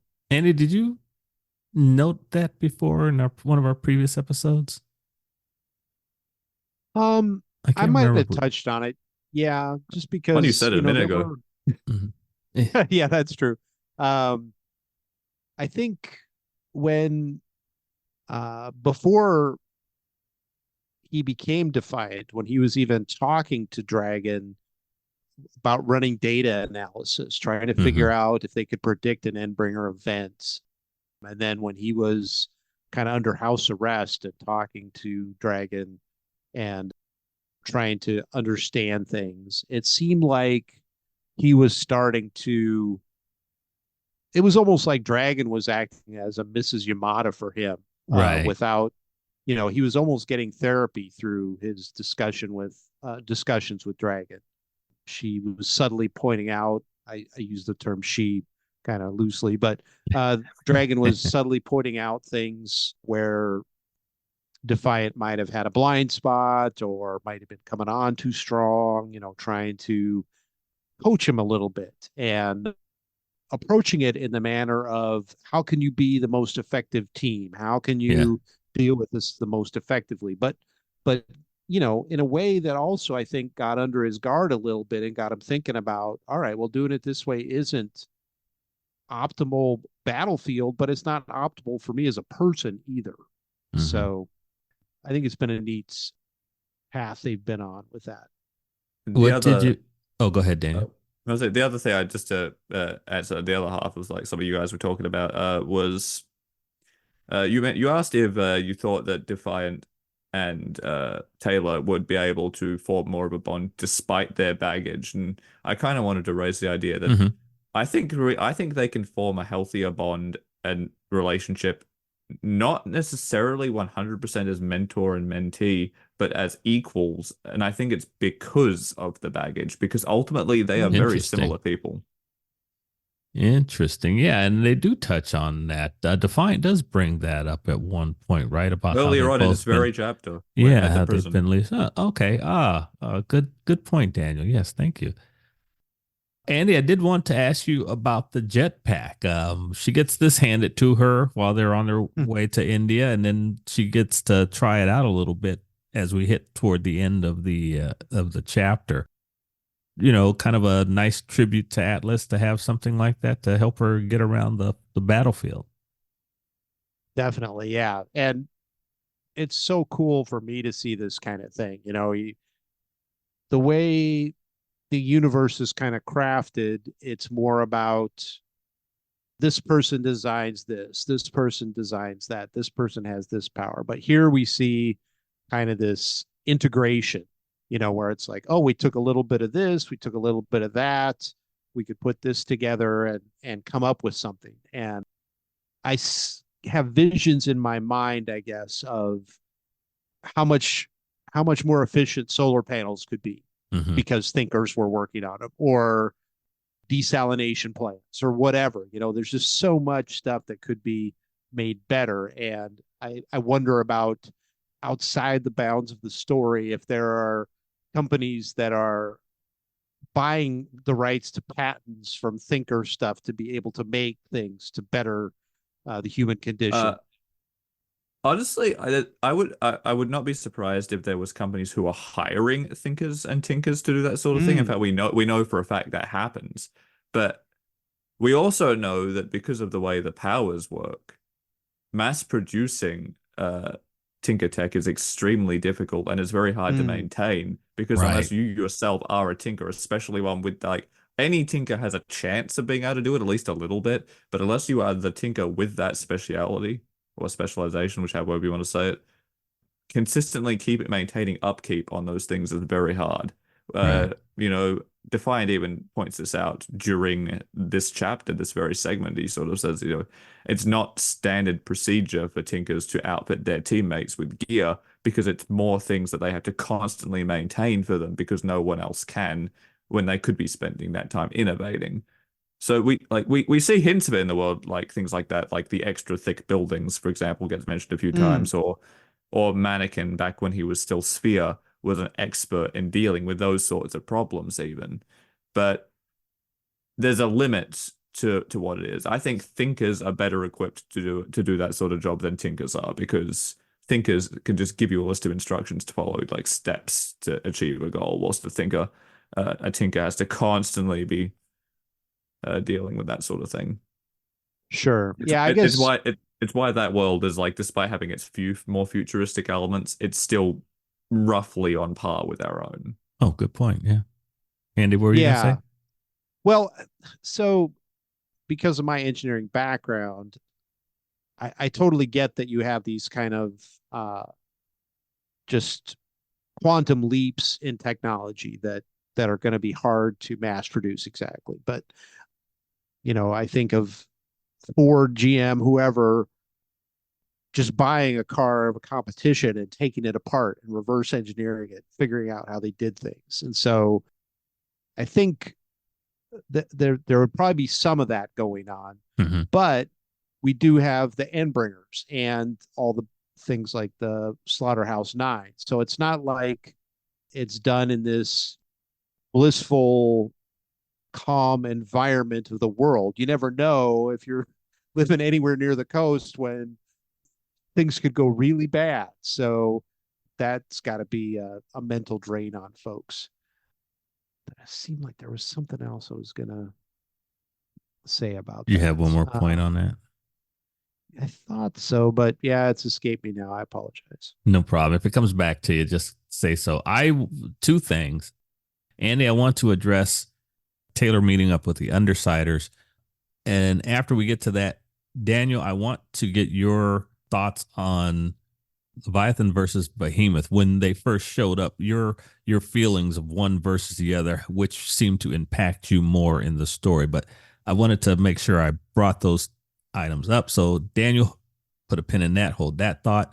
And Andy, after Defiant and Dragon land and they dismount and Taylor tries out the jetpack, we had some emotional interplay between Gru and Tattletale and Taylor and the rest of the team. Not too emotional, but I mean, it was real. It was very real, I guess. Yeah, that's the only phrase I could come up with. Yeah, it wasn't awkward. It was somewhat comfortable. It was not like it was all stilted or anything. Regent was still Regent being a pain. Yeah. And Imp was making comments, But yeah, I did think of the other thing I was going to say. Yeah, go ahead. Taylor's kind of very awkward flight, quote unquote, over to the group reminded me of Rocketeer, which was an old comic back in the day, made into a movie where he's trying to figure out how to fly the jetpack. But anyway, yeah, I thought it was very comfortable the way they kind of reconnected. Mm-hmm. It still kind of blows me away, and it shows the meat grinder that these folks have been through, that they're all like, "Hey, how's it going? Yeah, oh, look at you, trying to Mm-hmm. fly and everything," while there's an Endbringer event come down on their heads. It's like, "Oh yeah, it's just Thursday, right?" Right. I mean, to an extent, I think you have to do that. I mean, I Yeah. don't know. I think I'm in a similar boat to a lot of people where humor is very much my coping mechanism for when I'm in Uh-huh. a particularly traumatic situation. Like when I was dealing with a lot of really unfortunate, like really bad stuff with my health issues, it was the way I got through a lot of it was to constantly make crack Mhm. jokes about it. Uh-huh. And I think this is just that dialed up to 11.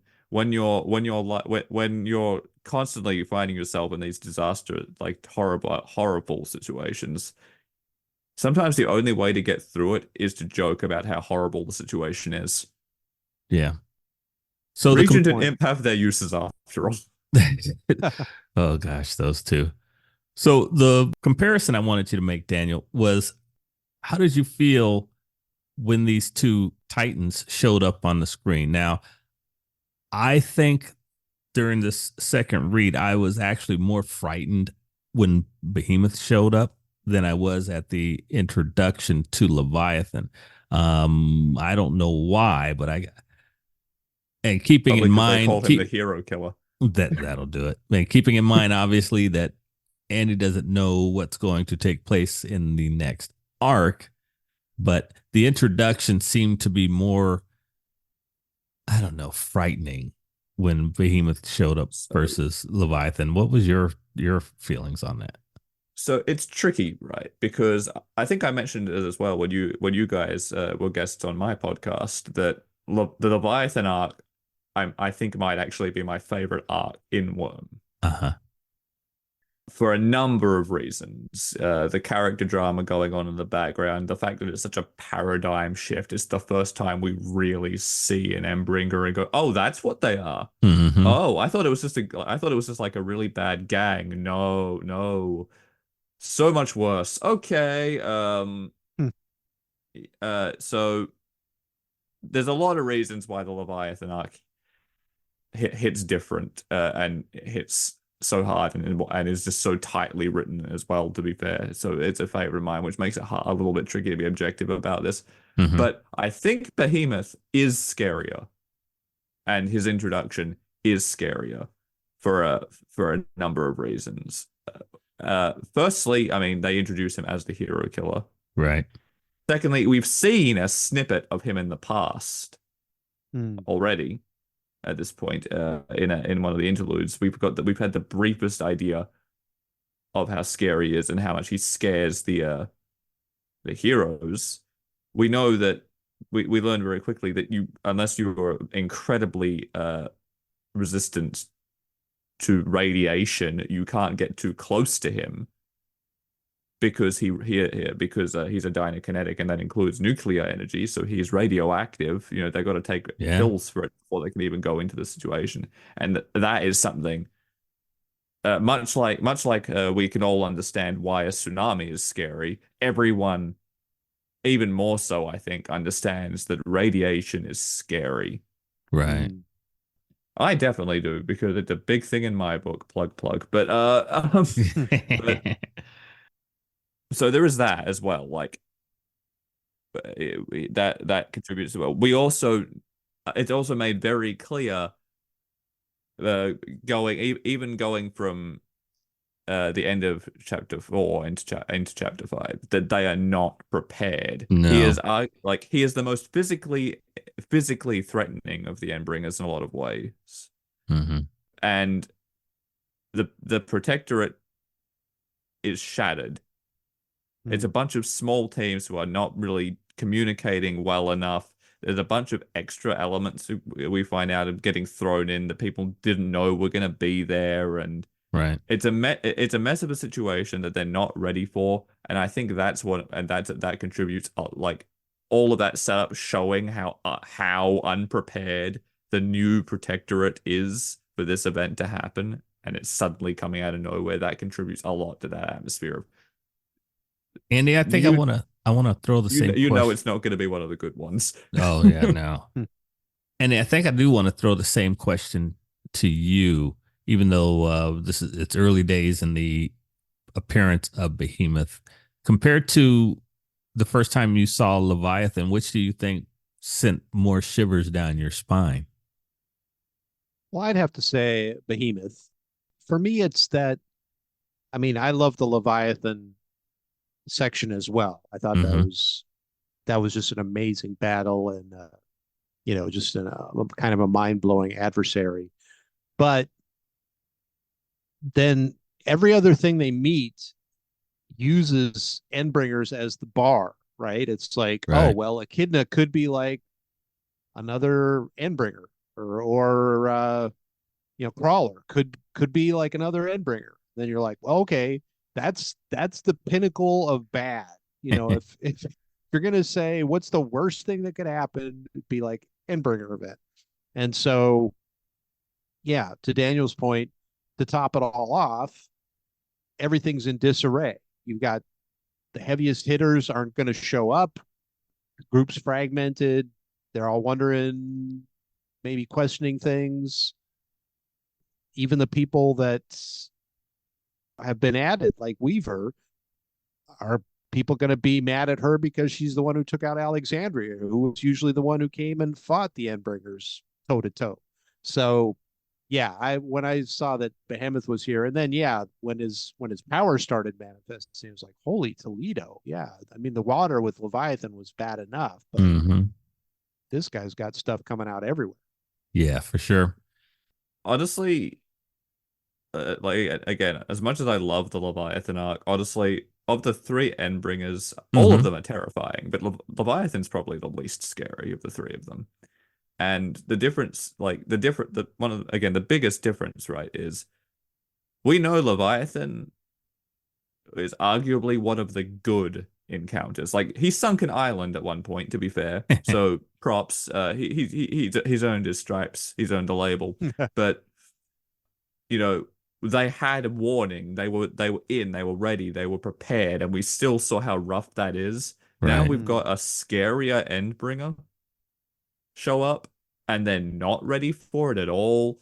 They're divided. There's distrust all through their ranks, and they're just not at all ready. So that immediately makes it clear that he is this is going to be a rough time. There is a sense of dread to both of them, but this is a sense of of dread in the immediate threat, as well as the more insidious sense of dread that the thing that does them in isn't going to be Behemoth. It's going to be the fact that the things they've done themselves have rendered them incapable of combating him.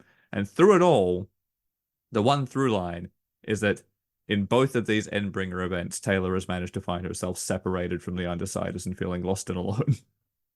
Yes. As we're moving toward the end of the chapter here, Defiant allows her to make a decision, Andy.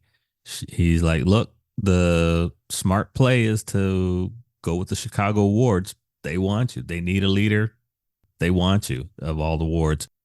Or you could go with the Undersiders. It's your choice. And then he bounces. And she kind of splits the baby, as it were. Just a bit. Yeah, she's trying to balance both of them a little bit, but it seems like she's at least willing to try to work with the Chicago folks, and that Mm-hmm. she's getting to know them and that kind of thing. And so yeah, it's a tough spot she's in, but I thought it was neat that Defiant gave her the option. It's just another show that he understands where she's coming from. Hmm. And it is worth noting his choice of words, that the Chicago wards are the ones that want her, Right. Hmm. which just which just it's another little stab that she's not with the Undersiders anymore, that maybe she doesn't fit there anymore, and that's just another thing that hammers home that Mm-hmm. atmosphere of everything is broken. Yeah. Hmm. Good point. Yeah. This is gonna raise some some interesting points as we get further into the actual battle itself there, Andrew. So be ready for that. There is before you move on to the because I think Yeah, you're about to jump to the interlude. Yeah, there yeah, was only one other thing I wanted to ask, and please. I am curious because I don't think it's come up yet. Andy, did you clock who Gollum is? Oh, oh, oh. No, I don't think I did. I mean, it seems like I should know who that is, but I didn't pick that up. Okay. Okay. Good question, Daniel. Thank you for asking that one. Yes.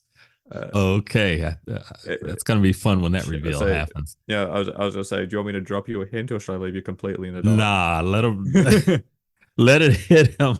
Let him stew on it. I'm going to enjoy that one. Yeah. Yeah, 'Cause I'll I try to don't think figure it out myself. I'll hit you up offline, Daniel, if I want I to don't hit. think you're going to get there, Andy. You know what? Well, just because I didn't doesn't mean you won't. Okay, it's going to be fun to see if you do get there. All right, before we actually get the reveal. Yeah. Cool. Speaking of returning characters, Yes. All right.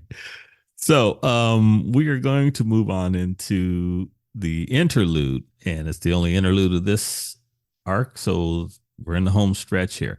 And actually, guys, before we get started, I want to read a text from my stepson, Tony. Now, Andy, I had got to this point and I sent a text to Tony and I was like, hey, well, let me just read this. This will color your thoughts, I think, as we go into this interlude. So hang on a second. Let me read this for you. I text him and I said, I'm listening to the Arc 23 interlude. So as usual, I have another dumb question. Was Cody the reason the Simurgh brought the travelers to Earth Bet? For the moment he struck down a chord, I only realized he was talking about the screaming. I only now realized he was talking about the screaming in his head. And Tony's reply, Andy, was the Smurgh's goals may be beyond our understanding, but I think every move is a part of a greater picture. All of the travelers being brought to Bet was deliberate. Noel was deliberate. Cody seeking revenge was deliberate. Anytime a character comments on screaming or a voice in their head, the Simurgh was involved with her power and not just her precognition, though. So I bring that forward just to help color what's going to take place, not just in this interlude, but going forward on. So yeah, let's dive on into this, Andy. And did you pick up right away what was going on, who this guy was? Not right away, no. But fairly quickly, I figured, oh yeah, this was the disgruntled guy who was wanted to be Noel's boyfriend and kind of was until Kraus showed up. So then I realized who he was and that wow, he was in a weird situation. I completely missed it, but go on. Well, just that, and as this interlude spins out, you kind of realize that all right, he's sort of okay with it, but it's only because he realizes he's basically in a cult now, and he just is kind of caved. Yeah, He's yeah, like, yeah. but then he sees something that kind of changes his mind. Daniel, did you pick up on this that it was Cody? It's kind of like Andy early on, because I tell you guys, I was completely clueless until I much got later. there reasonably fast. I mean, it was a while ago, to be fair. Like at first, when they're just talking about, number whatever he is, like Right. for the first like paragraph or so. I mean, I had no reason to suspect it was Cody. And then just a couple of little things that started slipping in there that made me hang on. Right. And then it doesn't take them that long to reveal who it is. So Now, see, I there's think my problem was that thinking back now, that I missed the fact that his name was Kraus Cody. betrayed Cody to Accord and that Accord shipped him off. Yeah. That reveal, I was like, this time through in my second read, I was like, oh, Well, okay, I get that. wait, I said this earlier, right? There is very few things in this story that have no payoff. And Mhm. through the entire arc centered around the travelers, they never really explain what the hell happened to Cody. True. Very true. And this is the payoff. Yep. God damn it, Cody. You had no love for Cody, did you, Andy? I'm Oh trying to no. I'm trying to think back because I think I posed that question at one point during the Travelers interlude, kind of who was the right guy, who was in the right, Cody or Kraus or whatever. But if I'm recalling correctly, correct me if I'm wrong, brother. You were no fan of Cody, right? Well, I felt bad for Cody, Mm-hmm. and I was no fan of Kraus for sure. Okay. I mean, Okay. but I understood Kraus more in Mm-hmm. that I think at the time I said, often when we're that age, we don't realize necessarily how manipulative we might be or how Mm-hmm. we don't understand the power of our words or our actions as much. It's not until later in life when we see consequences and stuff and we think, "Oh my gosh, wow, that turned out horrible."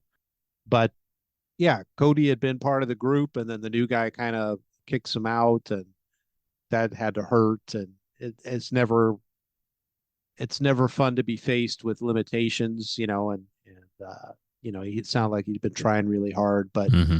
then to just keep going, keep touching Noelle and creating clothes, like, Oh, dude.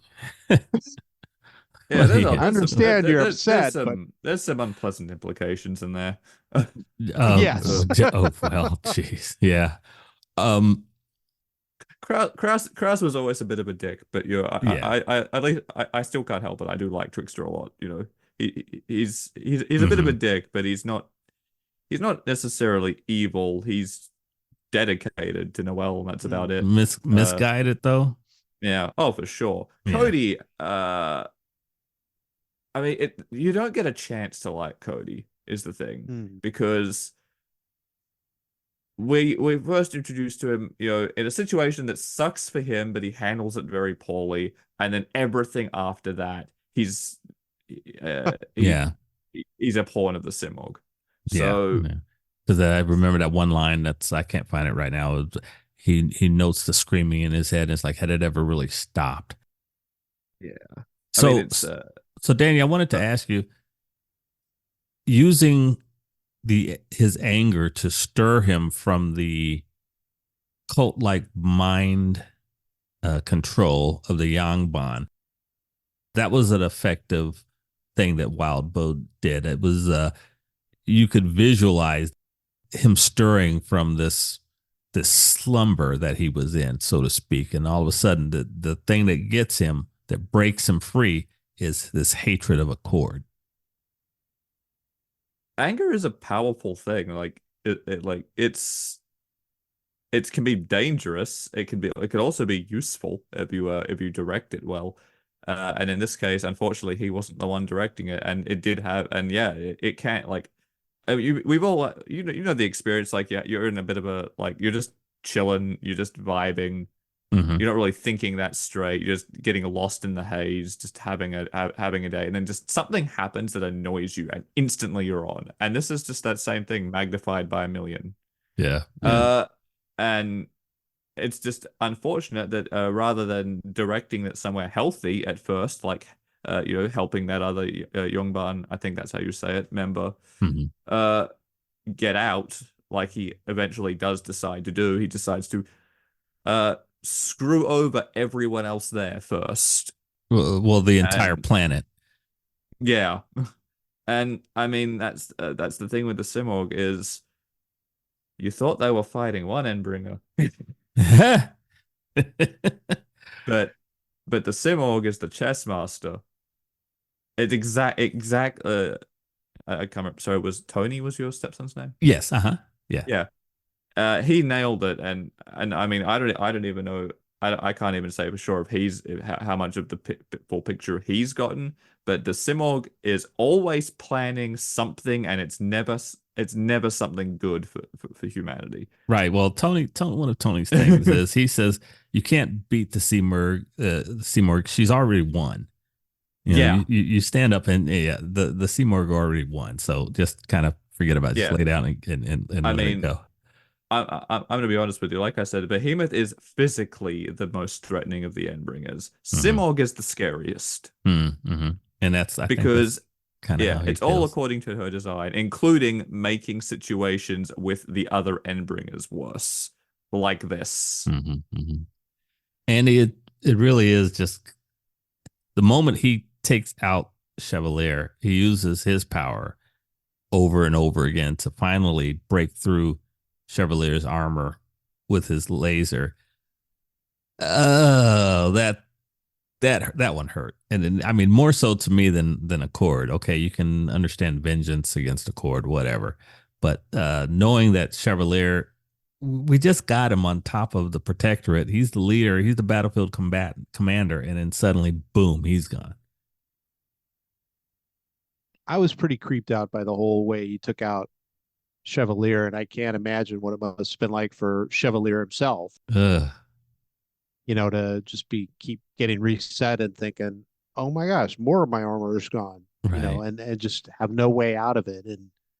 And yeah, it's just like, all right, Cody, I get that life has given you a crap sandwich times a million, as Daniel said, but we got an Endbringer event going on here. Can you just hold off for a Hold in for minute? like a minute.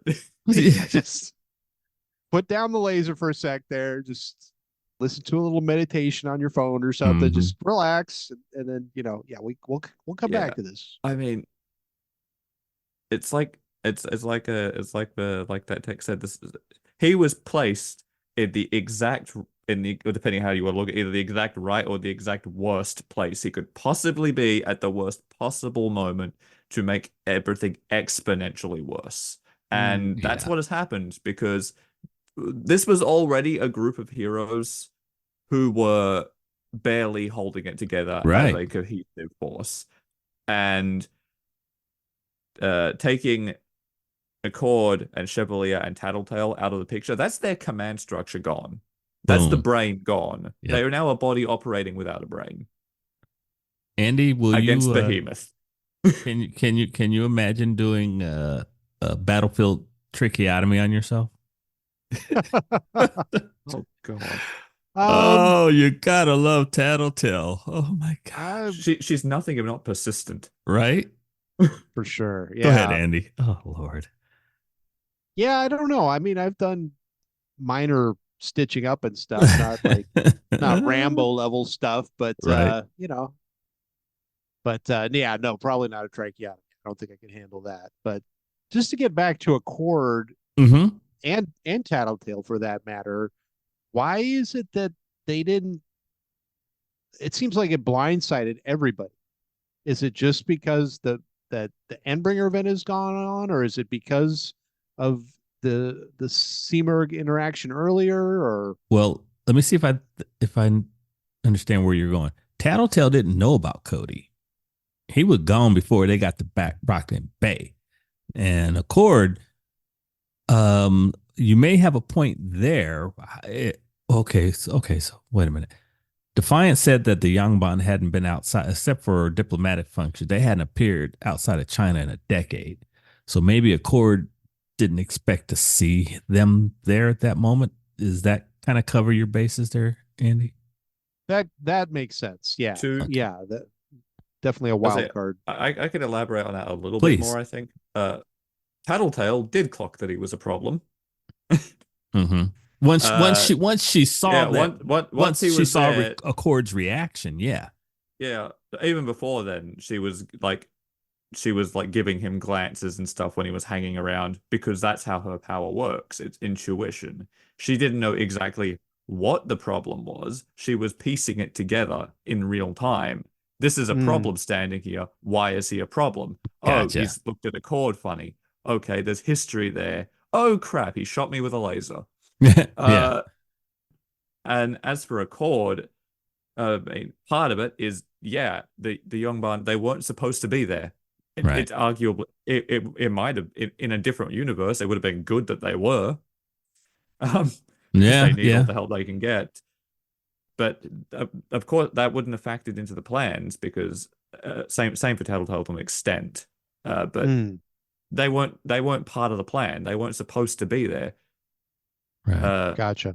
Okay, that and makes then sense. on top of that as well, Accord's power is the reverse of Tattletales, as described. He Right. starts with a big picture and then works down through the steps backwards over a long time period to get there. He doesn't have like instant intuition. So without factoring in the Yongban being there from the very beginning, there is Mhm. no reason for his power to take it into account. So Okay. he's just as easy to blindside as anyone else in that respect. And we end this interlude with, oh gosh, the horrible scene of Chevalier's down, cords cut into pieces. Cody's crushed Tattletale's neck. She's got a piece of a pin stuck in her neck, trying to breathe. Cody's gone off to try to rescue number 32, even though he thinks it's going to be a fruitless exercise. It's just a horrible way to leave it. But Andy, I think that's where we are, brother. That brings us to the end of the interlude and the arc. So, Andy, why don't you give me your overall impressions of this puppy? There's a lot in this thing. Yeah, this was it was a little reminiscent of the beginning of the whole story, where you had Taylor becoming Skitter, trying to find her way, figuring out where she fit in, and then all of a Mm, sudden Leviathan shows up. And now you've got Skitter turning into Weaver, trying to figure out where she is in the whole grand scheme of things, and then Behemoth shows up. So I really liked a lot of the backstory, and as Daniel said, kind of closing the loops on things. Love the Even Miss going back as Yamada far as Long. interactions. Right. She even mentions that, I think. yeah, yeah. Yeah. Go ahead, Andy. And just tying in all the stuff that she did with Mrs. Yamada and then the middle schoolers and the wards and Clock Blocker kind of being on her side and says, yeah, no, no, no, no. If they ask you, you kick their butt with butterflies. Just Yeah, stick yeah. with that. And then even the warden and her trying to maintain control of the prison and keep it fair and everything and make sure it happen, but allow that having less vermin in the prison would be a good thing for everybody, and helping Taylor to find a way to make that work. And then Taylor, of course, coloring outside the Immediately. lines. Yes, of course. That's because that's just Taylor doing Taylor. Daniel, why don't you give us your impressions of this arc? I think given that it's such like I think we're getting into a part of the story now where a lot of people, especially at the beginning of this, at the end of the last arc, going to the beginning of this one, we're at a part of the story where everyone is, you can't help but be a little bit on edge, like, okay, where are we going now? This was unexpected. Mm-hmm. And I think this arc does a very good job of reassuring you that Taylor is still Taylor and that the story is still going to go strong. Yeah. Uh, despite how short it is very well paced for how much happens in such a short time, and all of it feels significant. Mm-hmm. Nothing that happens in this chapter, no matter how small it might seem at first, isn't of the utmost important to events that play out later. I think it's a really strong arc, and it does a very good job of following of taking us into like the next stage of the story and saying it's still the same story. We've just had to move some things around. Mm-hmm. Mm-hmm. So I think I think it's a really good strong entry into a very long story that that not only starts to pay off a lot of things from the past in previous chapters, but is also setting up the next set of things to pay off later. Very cool. All right. And now it's time for Andy to announce his choice for key character of the arc. Whether hero or villain, cape or civilian, Andy will identify the characters that stood out to him, whether it's for good or ill. Andy, who's your selection and why? Well, there were a ton of characters in this arc, and lots of them had big impacts. I really liked Mrs. Yamada. She played a part in a number of different sections, even bit characters like the Warden. I really appreciated what she did. Behemoth and Cody obviously had huge impacts at the end there, and I'm sure we're going to see that going forward into the next section. But for me, I'm going to pick Defiant. Wow. I think we touched on it a number of times, but I think the less human he is externally, the more human seems to become internally. Mm-hmm. And I thought that the way he kept trying to help Taylor and Weaver throughout this, either by pointing out things or helping her get into different situations or providing equipment. And as Daniel touched on, it's not something that usually happens in the parahuman community because maintenance is a big pain in the butt with these specialized one-off type custom deals. Now, he did make 2 jetpacks for her so that hopefully if one breaks, they can swap it out and then she can use the other one, or if one loses charge, she's got a backup. But that'll help a little bit. But I really like the metamorphosis that Defiant's going through, even more so, I think, emotionally than with his physical attributes. Very cool. Daniel, what do you think of Andy's selection? I think it's a good choice. I mean, out of all the characters in Worm, Defiant has one of the most surprisingly compelling arcs that you never would have guessed was coming from your early interactions with him.